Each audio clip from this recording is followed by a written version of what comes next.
Assalamualaikum warahmatullahi wabarakatuh.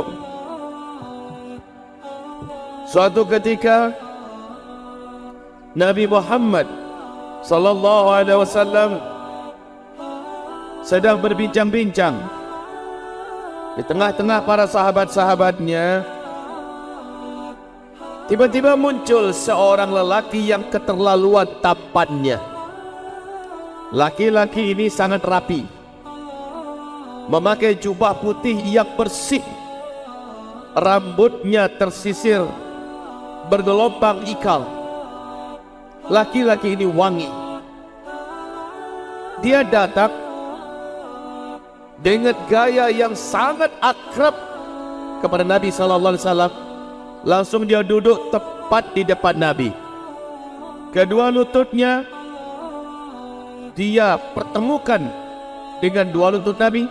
Kedua telapak tangannya diletakkannya di atas kedua paha Nabi Muhammad sallallahu alaihi wasallam. Wajah dan matanya lurus menatap wajah Nabi Muhammad. Langsung dia bertanya. Pertanyaannya ada 4. Maka Hujjatul Islam Imam Al-Ghazali mengatakan, dan para alim ulama Ahlus Sunnah wal Jamaah menyebut pernyataan ini adalah benar, yaitu pertanyaan malaikat Jibril yang menjelma menjadi lelaki yang datang kepada Nabi ini dijawab oleh Nabi Muhammad dengan jawaban yang seluruhnya dikatakan oleh malaikat Jibril yang menjelma menjadi manusia ini dengan jawaban engkau benar. 4 pertanyaan ini pada akhirnya digelari dengan sebutan Arkanu Ad-Din, rukun agama. Selama ini yang kita kenal rukun Islam, rukun iman, ya, ini kita kenal. Ternyata ada rukun agama. Rukun agama ada 4. Mari kita dengarkan dulu. Jadi laki-laki ini ternyata sudah ketahuan di akhirnya dia adalah malaikat Jibril. Dia bertanya, ya Muhammad, akhbirni anil Islam. Muhammad, kabarkan kepadaku apa itu Islam. Maka Nabi menjawab dengan rukun Islam yang 5. Setelah Nabi menjawab, laki-laki ini berkata, itu malaikat Jibril ini berkata, sadaqta, jawaban Anda benar. Lalu dia bertanya, akhbirni anil iman, jelaskan kepadaku iman. Apa itu iman? Maka Nabi menjawab, rukun iman yang 6. Sekali lagi, yang bertanya ini berkata, sadaqta, jawaban yang ini juga tepat. Sehingga Umar bin Khattab heran. Awal-awalnya ya Umar tak tahu. Ajibna minhu fa'ajibna minhu yas'aluhu wa yusaddiqum. Dia yang datang, dia yang bertanya, Nabi jawab, dia pula yang membenarkan. Siapa dia orang? Awal-awalnya, pada akhirnya semua pada tahu kalau itu adalah malaikat Jibril. Kemudian setelah Nabi menjawab dengan rukun iman yang 6, kembali dia bertanya, akhbirni anil ihsan, kabarkan kepadaku ihsan. Apa itu ihsan? Maka Nabi pun menjawab, anta'budallah ka'annaka tarah, fa in lam takun tarahu fa innahu yaraka. Engkau beribadah kepada Allah seolah-olah engkau sedang melihat Allah. Jika engkau tak sanggup, maka engkau beribadah kepada Allah, engkau merasa yakin Allah sedang melihat kepadamu saat ini. Setelah Nabi menjawab begini, dia langsung bertanya, mata sa'ah. Jadi ini pertanyaan yang keempat, mata sa'ah, kapan kiamat? Muhammad, kemana-mana engkau kabarkan orang-orang banyak, kiamat sudah dekat, kiamat sudah dekat. Sekarang saya mau bertanya, kapan? Jawaban Nabi adalah, saya tidak tahu. Mal mas'ulu anha bi'alama lisail. Maaf, saya tidak tahu. Mungkin yang bertanya lebih tahu dari saya yang ditanya. Saya tak tahu. Kalau begitu kabarkan kepada saya Muhammad ana maratiha, tentang tanda-tanda. Kalau tanda-tanda ini sudah muncul, berarti kiamat sudah sangat dekat. Kalau ini pertanyaanmu, saya adalah spesialisnya. Maka Nabi membocorkan dalam hadis ini, antara al-hufat al-urat al-alata ri'a asya yatatawaluna fil bunyan antalina al-amatu rabataha wa antara al-hufat al-alata ri'a asya yatatawaluna fil bunyan. Setelah menjawab ini, malaikat Jibril berdiri. Ingat ya, awal-awalnya seluruh sahabat tak ada yang tahu ini. Malaikat Jibril ini langsung berdiri dan pergi. Umar yang paling dekat dengan Nabi dicolek oleh Nabi. Umar, ente kenal sama orang itu? Tidak ya Rasulullah. Ente kejar dia, tangkap, bawa kemari. Giliran kita yang nanya dia siapa? Siap ya Rasul. Umar itu Bapak Ibu tinggi besar. Langkah kakinya 2 kali langkahnya para sahabat. Sigap. Tingginya Umar, kata para sahabat, kalau dia disuruh naik ke atas seekor kuda perang, kuda jantan yang besar, bukan kuda poni ya, disuruh naik ke atas kuda jantan perang ya, maka kalau dia 2 kakinya tidak diletakkannya di atas tirap, kuda jalan, ujung kaki Umar bin Khattab kiri kanan itu bisa membuat kedua garis di jalan. Itu tanda tingginya Umar. Dengan langkah kaki yang besar, dengan sikap beliau mengejar keluar. Udah nggak ada. Udah nggak ada. Ya Rasulullah, he's gone. Nggak ada lah ya Rasulullah. Lah poinyo. Kata Rasulullah, innahu Jibril. Itu tadi adalah malaikat Jibril. Atakum liyu'allimakum dinakum. Dia datang kemari dengan perintah Allah. Tujuannya ngajarin kalian semua isi agama ini. Jadi isi agama ini ada 4. Makanya para ulama menyebut rukun agama. Pertama tentang Islam, kedua tentang iman, ketiga tentang ihsan, yang keempat tentang ilmu tanda-tanda hari kiamat. Tentang Islam berkaitan dengan syariat, tentang iman berkaitan dengan akidah dan tauhid, tentang ihsan berkaitan dengan tasawuf, tentang yang keempat inilah dia berkaitan dengan ilmu tanda-tanda hari kiamat. Oke, sampai di sini kita mau terjemahkan apa sih yang dijawab ketika malaikat Jibril bertanya, tanda-tanda kiamat itu apa Muhammad? Kalau itu sudah terjadi, berarti kiamat sudah sangat dekat. Nabi menjawab, antalidal amatu rabataha. Apabila orang-orang biasa, wanita-wanita bawahan sudah melahirkan para tuan-tuannya. Yang kedua jawaban Nabi, apabila orang-orang miskin, rakyat jelata, hanya penggembala ternak, tidak beralas kaki, bertelanjang dada, mendadak mereka menjadi kaya raya. Tiba-tiba mereka menjadi berkuasa, lalu mereka saling berlomba-lomba membangun gedung-gedung yang tinggi pencakar langit. Apabila zaman itu sudah kau temui hai Muhammad, maka awas, jarak masa antara engkau dengan kiamat sudah sangat-sangat dekat. Baik Bapak Ibu yang kami muliakan, yuk kita dengar, kita uraikan, dengar baik-baik. Apabila wanita-wanita biasa, level orang-orang biasa sudah melahirkan tuan-tuannya, informasi singkat kepada Bapak Ibu semua, bisa jadi ada yang belum tahu. Penguasa-penguasa Arab Saudi pada hari ini, mereka adalah dari keturunan Yahudi Irak, Pak. Penguasa-penguasa Yahudi Saudi hari ini, mereka datang dari Irak membawa nama dagang, atas nama pedagang. Lalu dia nikahilah wanita-wanita biasa dari kabilah-kabilah yang ada di Arab Saudi. Waktu itu masih Hijaz namanya. Arab saat itu masih namanya Jazirah Arabia.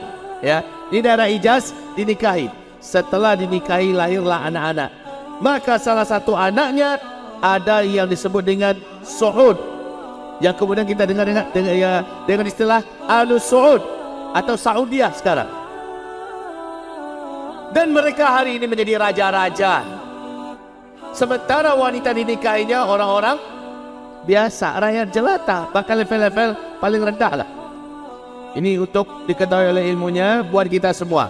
Lalu kata Nabi, apabila engkau mendapati suatu kaum, suatu bangsa kere, miskin, tidak beralas kaki, bertelanjang dada, mereka hanya penggembala ternak, tiba-tiba mereka menjadi kaya dan sangat berkuasa. Lalu mereka saling berlomba-lomba membangun gedung-gedung tinggi pencakar langit.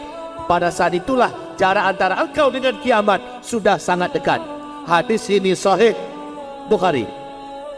Dalam sahih Muslim, Umar bin Khattab, Abu Hurairah yang bercerita. Di sahih Bukhari, Umar bin Khattab yang bercerita. Dalam hadis riwayat Imam Ahmad, Rasulullah ditanya oleh Ibnu Abbas, ya Rasul, siapakah yang engkau maksud?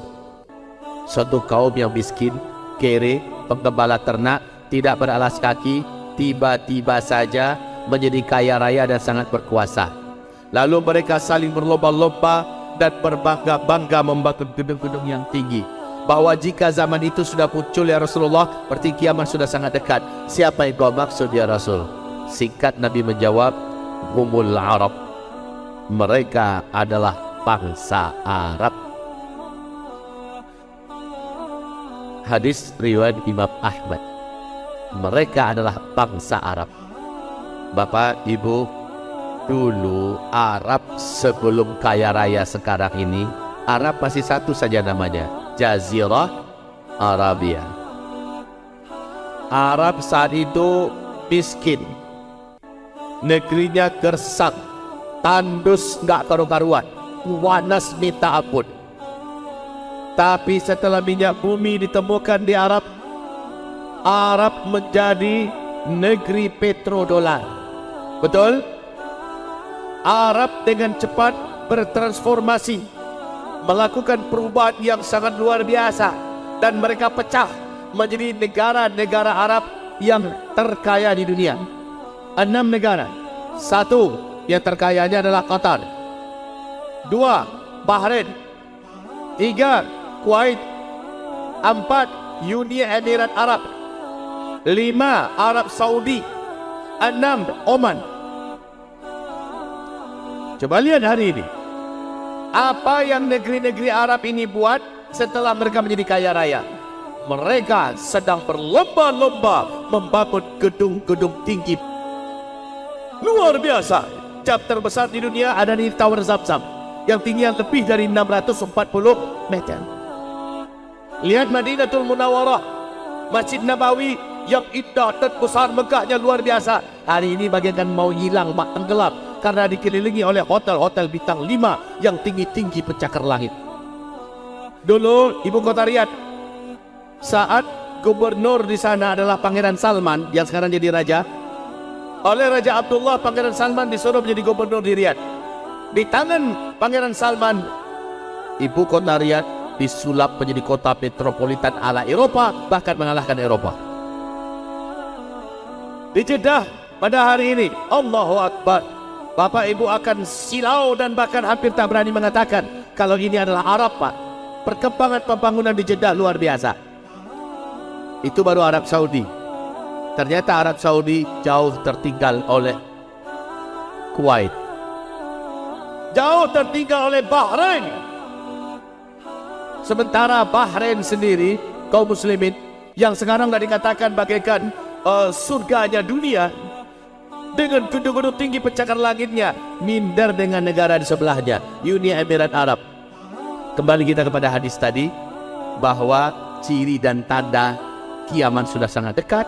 Bangsa Arab menjadi kaya, mereka saling berlomba-lomba membangun gedung-gedung tinggi pencakar langit. Sekarang saatnya, makanya jangan heran. Ternyata di masa sekarang ini mungkin Bapak Ibu bertanya-tanya, Boya, kenapa kok kondisi Islam lama-kelamaan makin terjepit, makin dihimpit? Kenapa kaum muslimin di mana-mana di seluruh dunia kok makin dianaktirikan, makin dizalimi, disakiti? Jawaban saya sederhana. Ini akhir zaman. Kita sekarang berada pada fase keempat, ujung fase keempat. Fase pertama, Islam dipimpin oleh Nabi Muhammad. Nabi Muhammad sudah meninggal. Hanya 23 tahun fase pertama. Fase kedua, ini hadisnya sahih ya. Fase kedua, umat Islam dipimpin oleh para khulafaur rasyidin al-mahdiyyin, lamanya 30 tahun. Setelah meninggal, setelah selesai, Ali bin Abi Thalib dilanjutkan oleh Hasan bin Ali, hanya 6 bulan sehingga genap 30 tahun. Kemudian diserahkan kepada Muawiyah bin Abi Sufyan. Sejak itu masuk fase ketiga, fase para khalifah menggunakan sistem kerajaan. Ini yang paling lama, 1227 tahun. Fase ketiga ini berakhir dengan runtuhnya khilafah Islamiyah Al-Uthmaniyah di Turki pada tanggal 3 Maret tahun 1924. Sejak itu kita masuk di fase keempat, fase di mana Islam tidak sedang memimpin dunia. Islam pada fase keempat ini dipimpin oleh penguasa-penguasa yang diktator. Ciri khasnya adalah syariat Islam ditolak di mana-mana. Ciri khasnya adalah khilafah Islamnya dibenci, ditentang, diperangi, dimusuhi di mana-mana. Ciri khasnya adalah umat Islam dimarginalkan, dizolimi di mana-mana. Ini ciri khas fase keempat, fase kita sekarang. Jadi yang mengikuti hadis-hadis akhir zaman, mereka pasti akan langsung paham ini. Oh, pantesan kita diginiin sekarang, karena memang ini fase di mana Islam sedang diinjak-injak. Ini memang fasenya.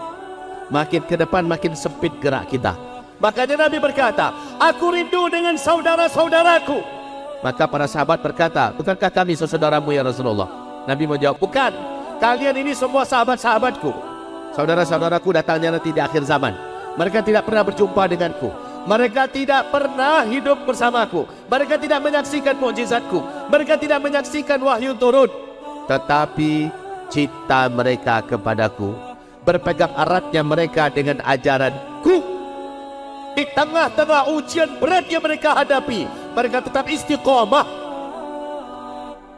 Itulah saudaraku. Dan di hadis yang lain Nabi berkata, siapapun yang sabar, yang istiqomah beragama secara kafah di masa itu, apapun ujiannya, mereka tegar, mereka sabar, mereka istiqomah, Allah beri mereka nilai pahala setiap amalan mereka 50 kali lipat pahalanya kalian, kata Rasulullah SAW. Terkejut para sahabat, ya Rasulullah, 50 rajulan minna'an minhum, 50 kali lipat pahala kami atau pahala mereka yang hidup di zaman itu. Kata Nabi, bal minkum, 50 kali lipat pahala kalian, hai sahabat-sahabatku. Orang yang beramal di akhir zaman, siapapun kita yang hari ini beramal, Buya duha, Buya tahajud, nilai Buya duha, nilai tahajudnya Buya, ya Bapak, Ustaz dan semuanya, nilai pahala kita yang tahajud, sahabat tahajud, kita tahajud, tapi kita di akhir zaman, nilai tahajud kita 50 kali lipat pahala tahajudnya para sahabat. Allahu Akbar.